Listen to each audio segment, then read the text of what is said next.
Hey guys, hope you're all having a good day, and today we're going to be doing another episode of the Q&A. It's been a while, it's funny, I did two of them back to back because nothing much was really going on, and then suddenly we've just had a huge slew of news and all kinds of things to talk about. But so today, let's return to it. I've gone with some shorter questions this time, and I'm going to go for some snappier answers. We'll see how the eventual video length and stuff ends up coming out. If you guys have any questions you want to ask me, do try to put them in the comments below. I get a lot of people, especially recently, and I don't know why, have been asking me questions in mails in game. Like, that's really bad. Often I'm not going to be able to respond to those, and I can only respond to like 2 at a time before the game starts suppressing me for spam. It's just a nightmare. So try and keep them below. But yeah, let's jump in straight on into the first one from Dark Chaos Games, who says, random question, a while back the Quaggans received a jumping animation, but recently using the Quaggan tonic, I noticed they now have a dodge roll animation, and I'm curious if you think there's any significance to this, seeing that those two things previously didn't exist, as no NPC Quaggan required to either jump or dodge.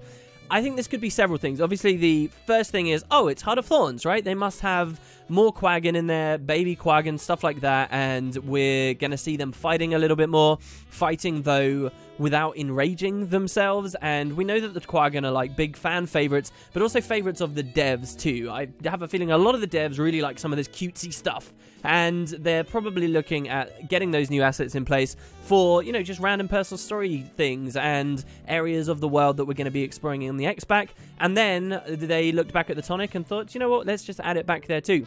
It could also be, frankly, that stuff's always been there. They don't have any explicit plans to incorporate that into new Quaggan, but, you know, a dev or two really like that tonic when they're playing in their spare time. It wasn't there, and they just thought in their free time they'd put it on. Who knows? We haven't heard, but it could be telling at stuff to come. The next question is from Jared Strife, who says, hey WP, do you think we'll ever get a mini-pets battle arena? I doubt for Heart of Thorns. And that's kind of sad to say, since this was one of those things pegged as, oh, this is coming with the base game itself, or Polymock, for example. I think one day we will get it. There seem to be hints and things left over in the game from a point where once upon a time they were going to be there.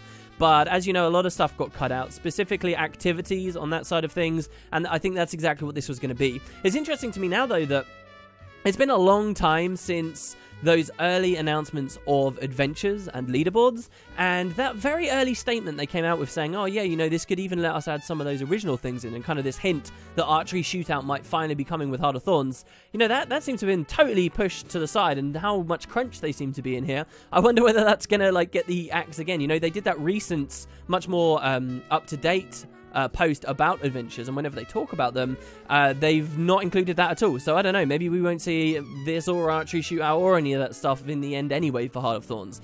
As time goes on, maybe it's just because I've been following the news very closely, and it's easy to forget how much news there has been, but the scope seems to feel smaller and smaller and smaller to me. I think a big part of that has been this whole 4 maps thing, but yeah, I think in the long run they will want to put it in. I love the idea of more ways for players to interact with one another, and games like being able to battle your mini-pets against each other, trade your mini-pets, or even gamble with them kind of thing. You know, I think of Final Fantasy VIII and I think of Triple Triad, this cool card game, and I've always wanted the MMO equivalent of being able to play that at any time. You put one of your cards up for ransom, and the enemy does one as well, and then whoever wins gets both cards. Like, that stuff's really cool, and there's space for it with mini-pets. There was space for it with mini-pets in the first game and the second. One day, but maybe not Heart of Thorns. Next question is from the Passionate Procrastinator. Love it. Who says, hey WP, what do you think about raising the age range to Guild Wars 2 so it could include more adult themes and blood and stuff, and things that generally come with a 16 or even 18 MMO rating, such as more hard-hitting stories and stuff like that? I think, well, first, in terms of feasibility, I have no idea how the law works with this. This is a product that has released in multiple countries and probably have their own procedures wherever you look. I'm really not sure either about an existing game trying to change its rating later. You know, what does that do for all the other copies that are being sold at a low rating and now it's been patched to be? It's a minefield. I don't think there's no example I've ever heard of this actually happening. So, first of all, for that reason, I don't think it's going to happen. But second, though I really like what you're trying to do with the suggestion, I actually don't think it's necessary at all. I don't think you need a 16 or an 18 rating to be able to have adult themes and to have moving stories that really make you think, and make you think about depressing or taboo or complicated subjects. I mean, to an extent, we kind of have to define what is an adult thing. Like, is it just entirely about nudity and gore, or can we also do things, you know, that basically kids just find boring but might have interesting nuances to them? But that discussion aside, I think you can get away with touching on this stuff even without a very high rating, especially when it comes to text. I feel like games, all mediums, look at books as well, right? Like the idea of a age rating on a book, but books can describe some really gory, really nasty stuff. I was reading some quotes from the actual Jurassic Park books, okay, the actual, I think they were called the Lost World books, but some guys were quoting those that I was reading the other day, and they've got some very violent depictions of death and stuff, and you can kind of get away with it in those regards. Guild Wars 1 did it as well. It didn't have a particularly high rating, but it had in text in a few places some pretty grim stuff, some adult stuff. So here's an example. This is the one that always sticks out for me. In the Crystal Desert, in the original game, you could find these bleached bones. You interact with them, and you'd get a little piece of the life of whoever ended up dying there. This was a hostile place. Lots of people had gone to seeking ascension, as I talked about in this week, and then they ended up succumbing to the harshness of the desert. Listen to this quote. This was in Guild Wars 1. Somebody's dead, and they say, "I led my people into this vile desert with the hope of a new life. What we have found is a place that seems almost to delight in trying to break us. I have seen entire families devoured by creatures that can only have come from the nightmares of Grenth himself. I have watched children waste away from disease as their parents stood by helplessly. Fewer than half of us remain, and those who still live have lost all hope." That's grim. That's pretty brutal. That's talking about parents watching their children die in front of them. And we don't need gore, and we don't need nudity in a high age range to be able to do that stuff. And speaking themes, you know, for just broad story strokes, racism and fear and paranoia and sleeper agents, all relating to the Silvarian Heart of Thorns, absolutely can be done in a really cool way without having touching anything to do with the age rating. The devs just have to stop writing the story, aiming it at those 12-year-olds, and when they try to do something a bit darker, like, oh, Belinda's gonna die, you know, they have to actually focus on the stories and hit the mark. So far, they're way too happy and casual about stuff, or then they try and do something really dark, like Kaith having to stab Wynn, but they don't spend enough time on it, they miss the execution, and then people cringe in both directions. So that's their problem right now. It's not the age range. Just my opinion, anyway. So moving on, the next one is from Sebastian Laufer, who says, "Hey WP, just out of the ordinary, what kind of music do you like? I'd love to know about these kinds of things." I'm not going to go over all the music I like. I mentioned in a recent video Q&A, I can't remember, it was a while ago actually, that I've been always a big fan of post-hardcore, but I listen to a lot of different music, obviously, like most people, I'd actually say. It's easier for me to identify the genres I don't particularly enjoy, but one thing that I feel like I've been a bit of an idiot and missed out on for a long time is I didn't know about explosions in the sky. This isn't post-hardcore, but I didn't know about explosions in the sky until very recently, and now I've been listening to a whole ton of them, so that's kind of my jam at the moment. Next question is from Eternal Mirage, who says, "Hey WP, do you think we'll eventually witness the rebirth of Ore? Now that ArenaNet has the technology to allow players to go back in time through personal story instances, I think now, or at least after Heart of Thorns, is the time to show the Orion land healing from Zaitan's corruption. It's been 2 to 3 years since Strahan's cleansed it." Yes, this is something I think that the devs have to address at some point. There's even some interesting cause to believe Ore could be cleansed during the Heart of Thorns story. Again, talking about this idea that there are only 4 maps, an awful lot of discussion about the game for me this week has been specifically on this topic.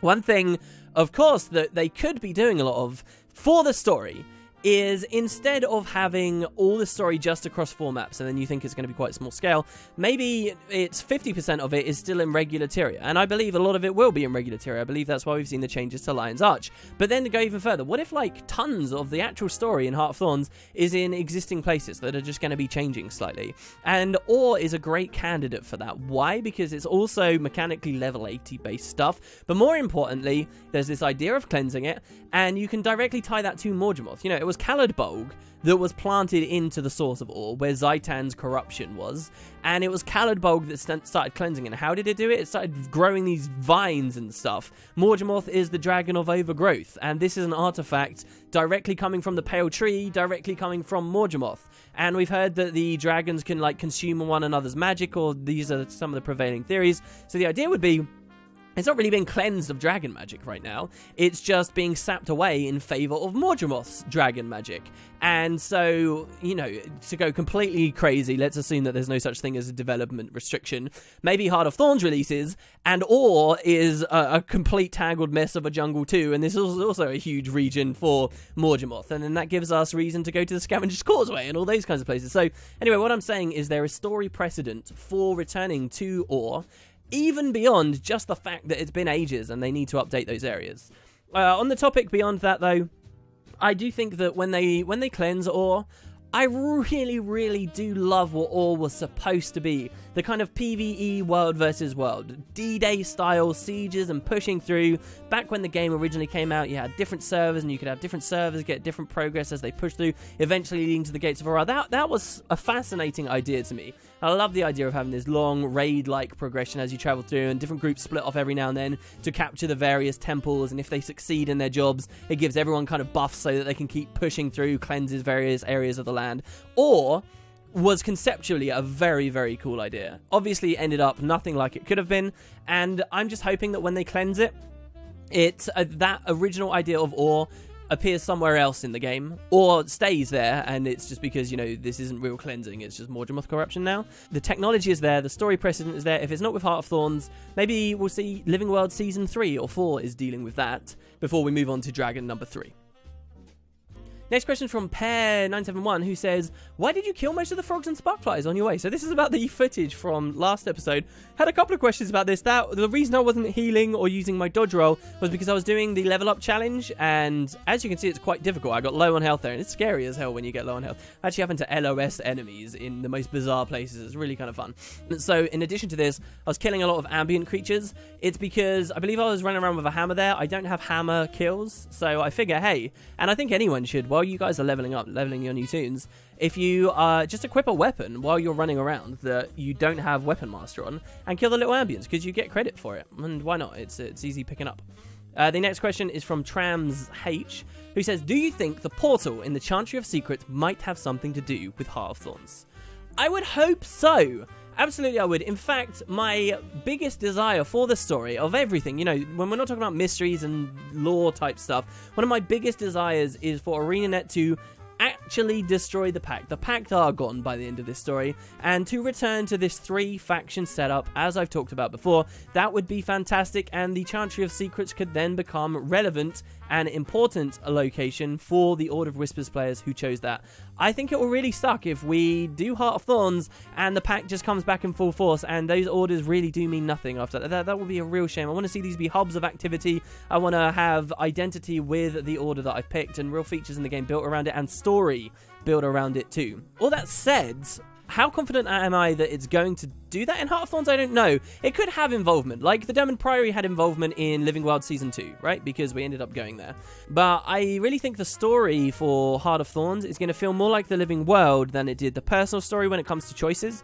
So, and we already know this, because the choices we make are going to be just affecting that one instance. So, it's kind of like we're going to be following Destiny's Edge 2.0 around, probably. And they'll split up from time to time, but we'll go to each little individual pocket that they go off to, one after the other. And we're going to be dictated by where they all move, rather than, oh, we picked Order of Whispers back during the main campaign, and now, obviously, that's going to take us to the Chantry of Secrets. There's going to be a different there. And I wonder for how long ArenaNet played with that idea when they were designing Heart of Thorns. Because they could have quite easily said, right, expansion storylines are going to have the players make these choices, and it's kind of their personal journey through the story, while Living World is kind of us being the boss and tagging along with Destiny's Edge, like the two different perspectives. But I'm happy with what they did, for what it's worth. I've talked a lot about how much I hate having too many choices, so I'm very happy with it so far. Of course, we've only seen one instance, so I don't really know how much that counts for. Next question is from Jackson Cooper, who says, do you think that the Howler should regain its old nighttime effect? You're damn right I do. I've crafted it now, so now I get to be one of these people complaining about, oh, why did you get rid of the effect? They just toned it down, and it needs a fix at some point. I actually saw a thread where people were saying, hey, there's like 4 legendaries, is it? 3 legendaries that don't have any footsteps at the moment. Can we please get footsteps for those? One day they might do that. That would be nice with the big legendary update that brings us the new precursor scavenger hunts and so forth. Next one is from Waffling Mean 44, who says, hey WP, do you think we'll ever see the Seers return? Perhaps the same Seer from GW1? Maybe. maybe they'll be a part of Heart of Thorns just because they are kind of the big enemies of the Masart traditionally in GW1. You know, like they were still warring, it seems, after all the other races, you know, maybe even after the Jotun had collapsed and all that stuff, they were still kind of warring in Great Nations, it seems anyway. But I'm not sure I want to see too much Seer. Now, I was very excited when we saw the Seers in the Warring Kryta, and they added them in for basically Guild Wars 1's Living World. That was very exciting to me, but I do believe some things have to stay mysteries. And I don't want explicit information on everything about the Seers and what their society once was and so forth. Masart are cool because we've already had so much interaction with them in the current kind of time frames and timescales. There was very little Seer stuff in GW1, and I like keeping them as a mystery. So if we do see Seer stuff in Heart of Thorns or at any point in Guild Wars 2, I want it to be very minimal. And maybe I'd even say the same about the Forgotten at this point too, just considering what they've done with them in the story. Next one's from Jason Shu, who says, what part of Heart of Thorns are you most hyped about? My answer to this is really quite simple, quite basic, and it's not the elite specializations, it's not the masteries, it's not the adventures, though all that stuff's really fun. It's not like gliding around or any of that. What I most wanted was a new world to explore, new places to travel to, and to see the story develop in those new places. That's what I'm most excited for. And that is probably why I was so disappointed and continue to be very disappointed about the idea there might only be 4 maps. Because no matter how dense they are, what I want to do is be able to explore and learn more about Tyria and see a huge variety of stuff. Like, if they set up this precedent, a lot of people are saying, oh, it's okay if they only had like 4 to 6 maps. World of Warcraft only adds a couple and they're the biggest. It's like, yeah, that may be a comparison you can make, but think about how slowly we're going to be actually exploring and seeing these new areas and having our questions answered and being given new questions and seeing new fantastical locations. Exploring and leveling in Guild Wars 2 is what a lot of people really had capture them. And it's one of the most fun things you can do in this franchise. And I want a lot of that. I want to go back to what we were like in the first game where we did get a whole continent with a new expansion. Not just a tiny little bit. Can you imagine at this rate? Like just 4 each time? 4 Crystal Desert maps for the expansion after Heart of Thorns. 4 Blood Legion Homeland maps for, you know, the expansion after that. 4 maps in the Verdant Cascade. Like, that isn't a future for the game that I'm particularly excited by. Again, don't let me be too much of a doomsayer, because we don't know it is only 4 maps, and the 4 maps themselves could have an incredible amount of content. In fact, there's some merit to saying, oh yeah, you know, the fine, then they had 10 maps, it's just that the maps have barely anything in there. How can we say we're really getting quality lore about those new environments we go to? You know, maybe if they only had 4 maps, but there's tons of information about the cultures of the peoples who live there and all this glorious depth and beauty, maybe that actually is preferable to adding lots of places with a lot less of that. The last question is from Kiki Bones. I've always thought this is an interesting one as a user of YouTube. And that is, at Wooden Potatoes, how do you read all these comments on your videos? Does it take you a lot of time, or do you just skim through?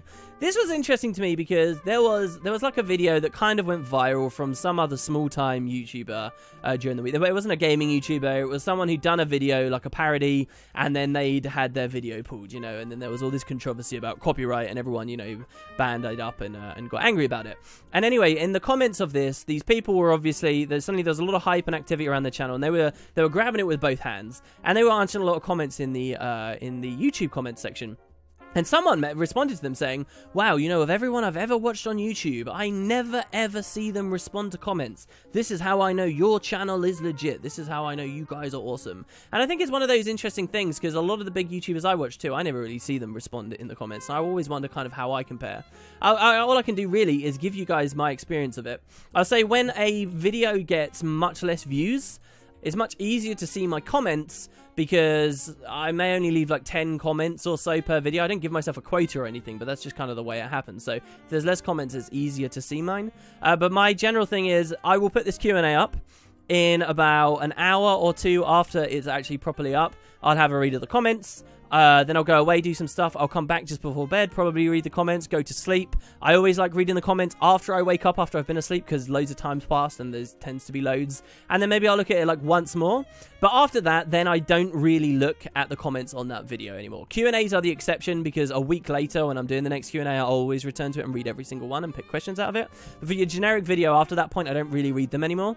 However, YouTube does have this cool feature where you can go to like this community section and see global comments coming across your channel, all of them.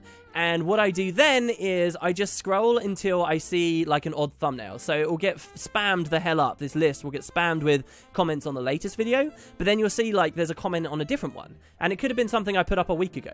It could have been something I put up 3 years ago.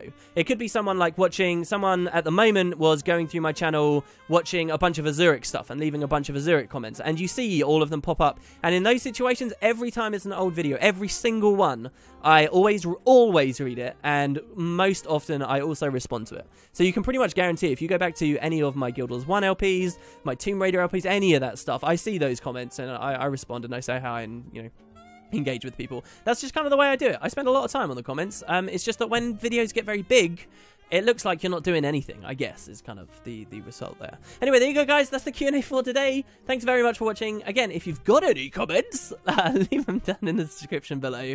And I hope you're all having fun. I'll catch you tomorrow for the stream, of course, where we get to watch the Herald in action and plenty more good stuff coming on up. I do want to do another Terraria 3D video, specifically on PvP maps. Hopefully that will come out in the next lull of activity from ArenaNet. Cheers, guys. Have a great evening. I'll catch you next time.